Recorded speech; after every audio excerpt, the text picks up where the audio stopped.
ඔයත් මල්ටිවිටමින් එකක් යස් කරනවද? එහෙමත් නැත්නම් යස් කරන්න බලාපොරොත්තුවෙන් ඉන්න කෙනෙක්ද? වැදගත්ම කරුණු 15ක් සමගින් පැහැදිලි අදහසක් ගමුද? අධික කාර්යබහුලත්වය සහ ආහාරවල තියෙන ගුණාත්මක භාවය අඩු නිසා ලංකාවේ වැඩි ප්‍රතිශතයකට දවසට අවශ්‍ය කරන පෝෂ්‍ය පදාර්ථ ප්‍රමාණය ලබා ගැනීම අද වෙනකොට ලොකු අභියෝගයක් වෙලා තියෙනවා. මෙන්න මේ වෙලාවට තමයි අපිට මල්ටිවිටමින් එක අවශ්‍යතාවය මතුවෙන්නේ. මම මීට කලින් B12 ගැන කරපු වීඩියෝ එකේ හුඟක් දෙනෙක් ඊළඟ වීඩියෝ එකට සින්කොවිට් මල්ටිවිටමින් එක ගැන කරන්න කියලා රික්වෙස්ට් කරා. ඉතින් අද මේ වීඩියෝ එක සින්කොවිට් ගැන. සින්කොවිට් විතරක් නෙමෙයි, ඔයා පාවිච්චි කරන ඕනෑම මල්ටිවිටමින් එකක් භාවිතා කිරීමේදී ඔයා විශේෂයෙන්ම දැනගත යුතු කාරණා 7ක් ගැනත් අද වීඩියෝ එකකින් අපි කතා කරනවා. ඒක නිසා තමන්ගේ සෞඛ්‍යය ගැන සැලකිලිමත් වෙන අය විතරක් මේ වීඩියෝ එක සම්පූර්ණයෙන්ම බලන්න. එහෙනම් ඉතින් අපි යමු වීඩියෝ එකට.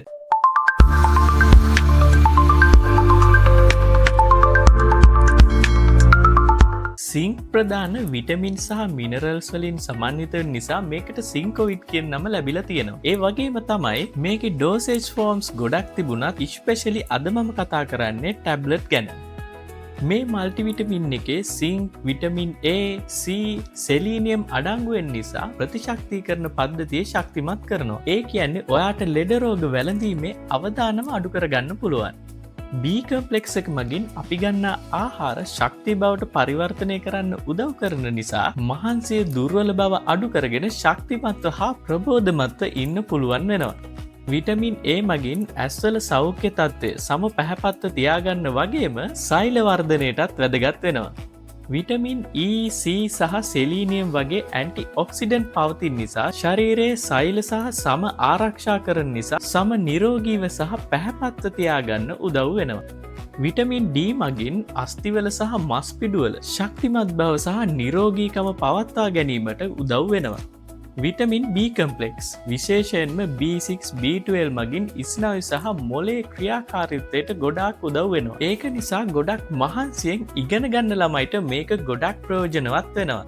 සින්ක් සහ විටමින් C මගින් ශරීරයේ අලුත් වැඩියා ක්‍රියාකාරීත්වයන් උදාහරණයක් විදිහට තුවාල සුවීම වගේ දේවල් ඉක්මනින් සිදු කරලා දෙනවා. ඒක නිසා ශල්‍ය කර්ම, ඇන්ටිබයොටික් කෝසස් වගේ දේවල් වලින් පස්සේ වෛද්‍යවරුන් පවා සින්කොවිට් රෙකමන්ඩ් කරනවා. තවත් වැදගත්ම කාරණාවක් තමයි සින්ක් ප්‍රදාන මේ කම්බිනේෂන් එකේ අපේ හෙයා ෆෝලන් එකත් කන්ට්‍රෝල් කරගන්න පුළුවන්. ඒ වගේම විශේෂිතම කාරණාව තමයි මේක ක්ලිනිකල් ඇප්රූව්ඩ් මල්ටිවිටමින් එකක්. ඒ කියන්නේ වෛද්‍යවරුන් සහ රිසර්ච් වලින් ටෙස්ට් කරලා සේෆ්ටි සහ එෆෙක්ටිව් කියලා කන්ෆර්ම් කරලා තියෙනවා.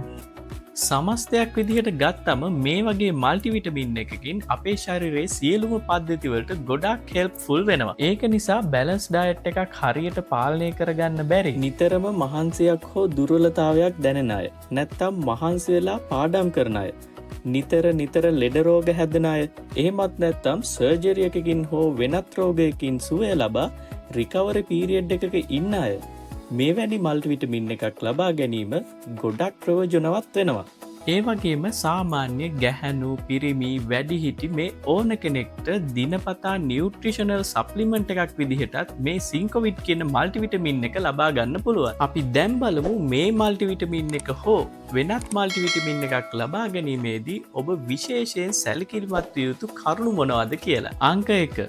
මල්ටිවිටමින් කියන්නේ ඩේලි නියුට්‍රිෂනල් සපෝට් එකක් දෙන්න භාවිතා කරන සප්ලිමන්ට් එකක් විතරයි. මේක බැලන්ස් ඩයට් එක රීප්ලේස් කරන මෙඩිසින් එකක් නෙවෙයි කියලා නම් ඔයා මුලින්ම මතක තියාගන්න ඕනි. අංක 2. සාමාන්‍යයෙන් මල්ටිවිටමින් එකක් දිනපතා අපි භාවිතා කරනවා.